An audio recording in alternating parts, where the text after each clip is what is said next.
رب اشرح لی صدری ویسر لی امری واحلل عقدۃ من لسانی یفقهوا قولی ربی زدنی علما ربی یسر ولا تؤثر وتمم بالخیر۔ معزز ناظرین، السلام علیکم ورحمۃ اللہ وبرکاتہ۔ پچھلے سبق میں ہم نے مباہلہ کے بارے میں پڑھا،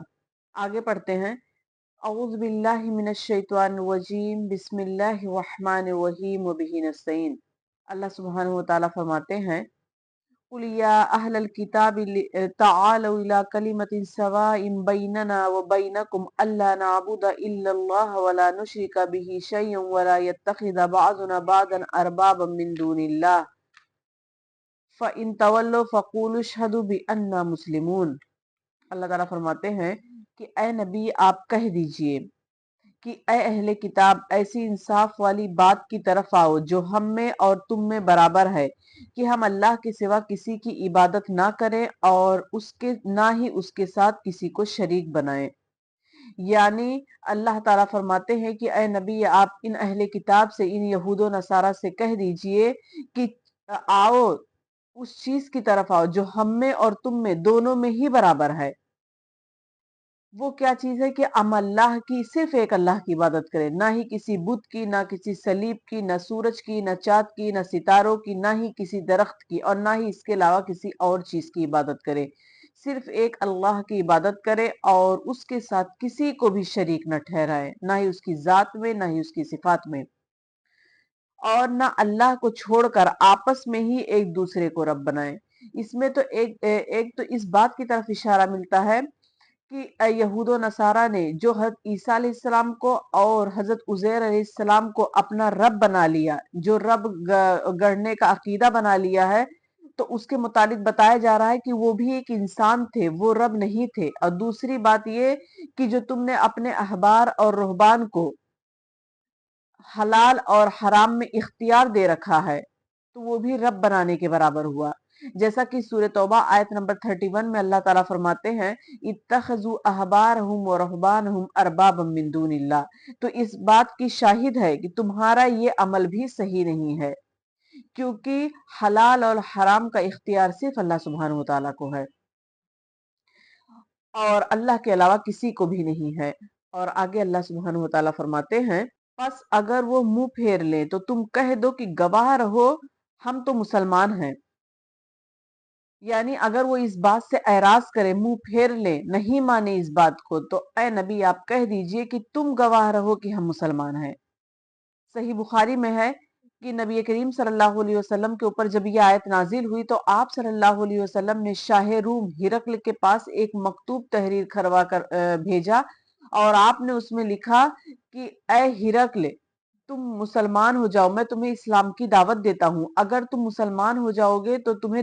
دگنا اجر ملے گا، اور اگر تم مسلمان نہیں ہوئے، اسلام قبول نہیں کیے، تو تمہارے رعایا کا گناہ بھی تم پر ہوگا۔ جیسا کہ صحیح بخاری میں ہے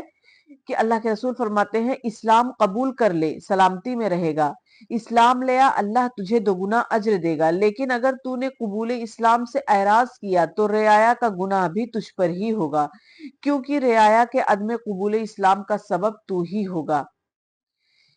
اس آیت میں مذکور 3 نکات اور کلمت سوا، 3 نکات یعنی ایک اللہ کی عبادت کرنا پہلی بات، دوسرا نکات یہ ہے کہ اللہ کے سوا کسی کو بھی شریک نہ بنانا، اور تیسرا کسی کو شریعت سازی کا خدائی مقام نہ دینا ہے۔ اور کلمہ سوا جس پر اہل کتاب کو توحید کی دعوت دی گئی ہے، اور اسی طریقے سے اس امت کے شیرازے کو جمع کرنے کے لیے بھی انہی تینوں نکات، یعنی اللہ کے ساتھ کسی کو شریک نہ کرنا، صرف ایک اللہ کی عبادت کرنا، اور کسی کو بھی شریعت سازی میں خدائی مقام نہ دینا، تو یہ تینوں نکات اور کلمہ سوا کو بدرجہ اولا اساس اور بنیاد بنایا گیا ہے۔ آگے اللہ تعالیٰ فرماتے ہیں، یا اہل الکتاب لما تحاجون فی ابراہیم وما انزلت التوراۃ والانجیل الا من بعدہ افلا تعقلون۔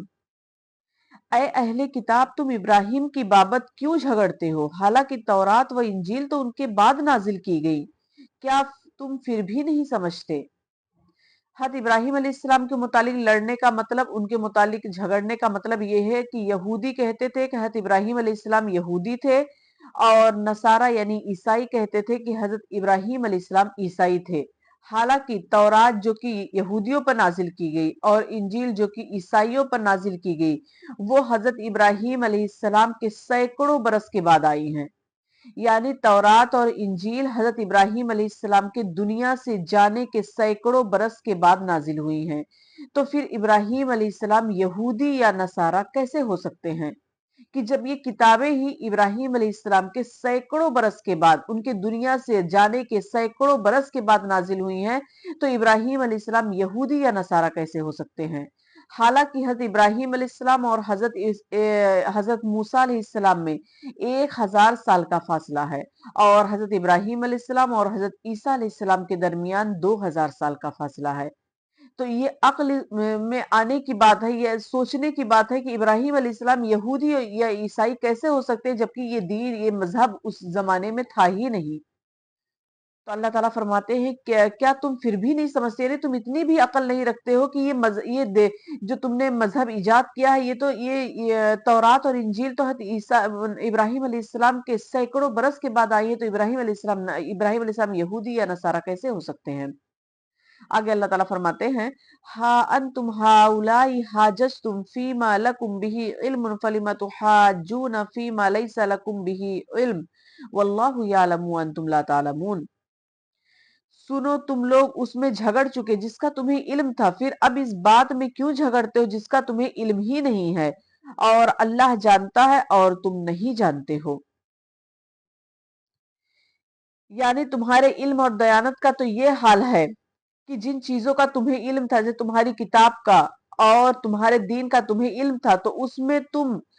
میں تمہارا لڑنا بے عقل اور بے اصل ہے۔ اب تم اس بات میں کیوں جھگڑتے ہو جس کا تمہیں سرے سے ہی کوئی علم نہیں ہے؟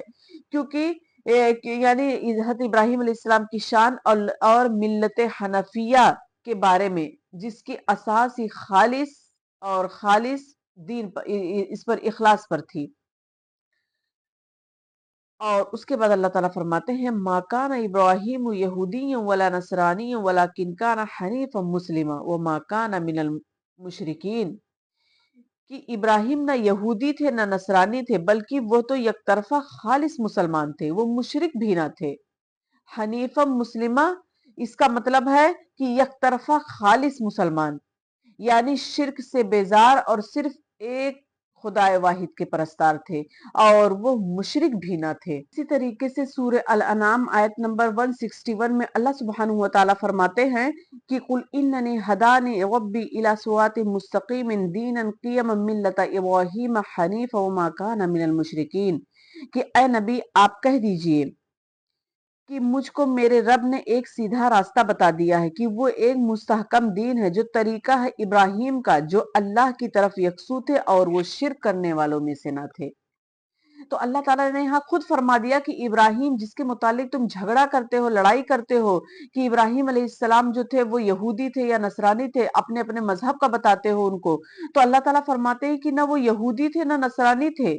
وہ تو صرف مسلمان تھے، وہ خالص ایک اللہ کی عبادت کرنے والے تھے اور وہ شرک کرنے والے بھی نہ تھے۔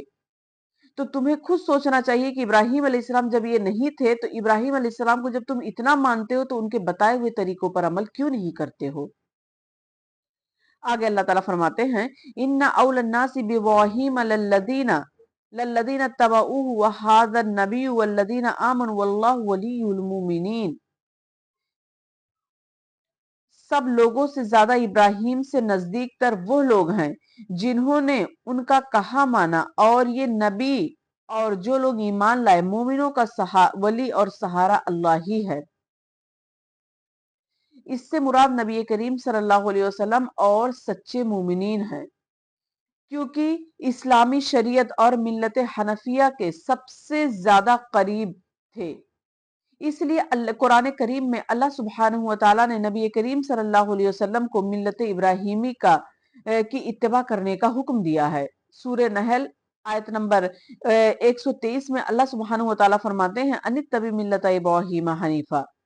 کہ تم اے نبی آپ ملت ابراہیمی حنیفی کے پیروکار رہیں۔ اسی طریقے سے جامع ترمذی کی حدیث سے اللہ کے رسول صلی اللہ علیہ وسلم ارشاد فرماتے ہیں کہ ہر نبی کے نبیوں میں سے کچھ خاص دوست ہوتے ہیں، اور میرے ولی یعنی دوست میرے باپ اور میرے رب کے خلیل ابراہیم ہیں۔ پھر آپ صلی اللہ علیہ وسلم نے اس آیت کی تلاوت فرمائی۔ اب آخر میں اللہ تعالیٰ سے دعا ہے کہ اللہ تعالیٰ ہمیں قرآن کو پڑھنے، سمجھنے اور اس پر عمل کرنے کی توفیق عطا فرمائے، ہمارا خاتمہ بالخیر کرے اور ہمیں ایمان کی حالت میں دنیا سے لے کر جائے، آمین۔ وآخر الدعوانا ان الحمد للہ رب العالمین، والسلام علیکم ورحمۃ اللہ وبرکاتہ۔